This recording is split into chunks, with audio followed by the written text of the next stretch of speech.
Good morning, or hello if it's afternoon for you, and welcome to Frank's School, 160th day of the fourth year. Now this is going to be an introduction to Conimbriga. Conimbriga is a site of ruins, Roman ruins. I said Coimbra because that name, Conimbriga, eventually becomes Coimbra, which is this huge, well not huge, but a big modern city, which you'll see much of later. That's where we spend the night after we've gone to Conimbriga.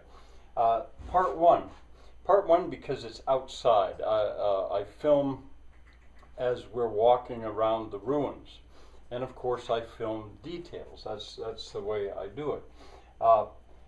This is still a tourist site, and deservedly so. I mean, tour buses go there. I suspect, though, maybe not as frequently, because in some ways it's not as spectacular as, say, Pombal Castle or Óbidos, wonderful, easy to just love. In the case of a Roman ruin, you have to let your mind go there and imagine what was this like before. And what a trip if you do that. I'm sorry it's so long. I think it's 15 minutes long, the video that's coming. But I don't regret filming any of it because I say this is for my own personal study. I didn't know if I would ever get back there again. I don't know. So it was maybe my one chance to actually be there. And so I wanted to film as much as I could later online and in books maybe. I can read about it, I can study more about it, maybe with Google Earth, because it fascinates me. In some ways, I've got this history of not being terribly fond of the Romans because of the centralization involved and the centralizing of Europe. But it's mixed feelings. I mean, Thomas, for example, when we left Conimbriga, he would sort of shake his head and say, boy, you've got to hand it to those Romans.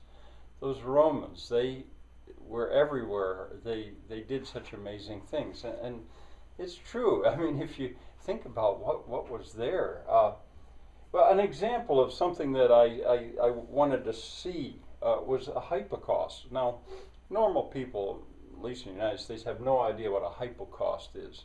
Hypo means under, caust means fire, and a heating system that the Romans used a lot was to have your fire under the floor, so the floor was warm. A heated slab, they would call it nowadays, and they run copper pipes with water all through the slab and insulate it underneath. Well, the Romans had arches, so the floor, masonry floor, was actually held up and the fire was underneath it. Well, I wanted to see that. I had seen a little of it before because, to be honest, there are several places on this very farm as part of Frank's School that I'm building the equivalent of a hypocaust, where I keep the fire, the heat, as low as possible for as long as possible.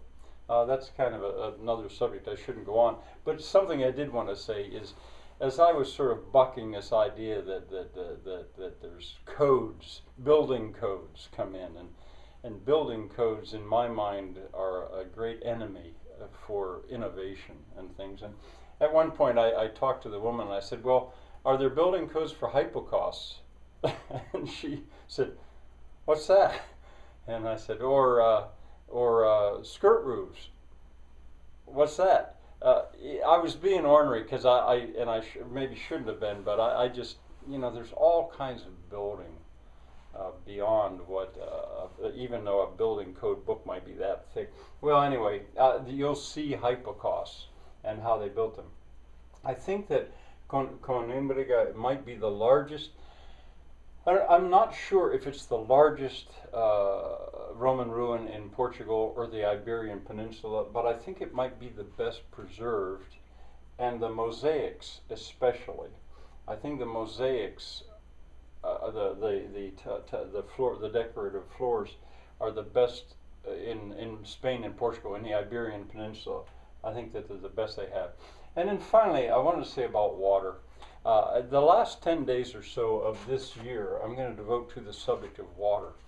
And boy, the Romans loved their water, and what they did with water, I admired so much. So maybe I'll come around to just practically worshiping the Romans. I don't know.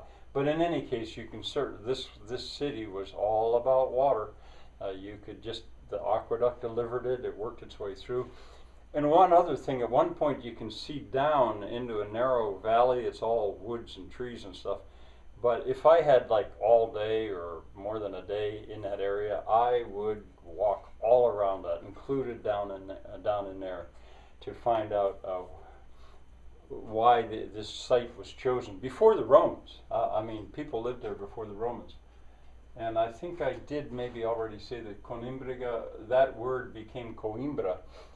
I might be repeating myself here, because eventually it had to be abandoned. It was indefensible against the Suevi, I think were the barbarian people that were coming down through. And they desperately tried to defend it, but realized that they couldn't, so they went to Coimbra, and that became the permanent settlement. All right, well, again, I'm sorry it's so long, but if you join me in studying such things and using your imagination, you've got a lot to see. Bye for now.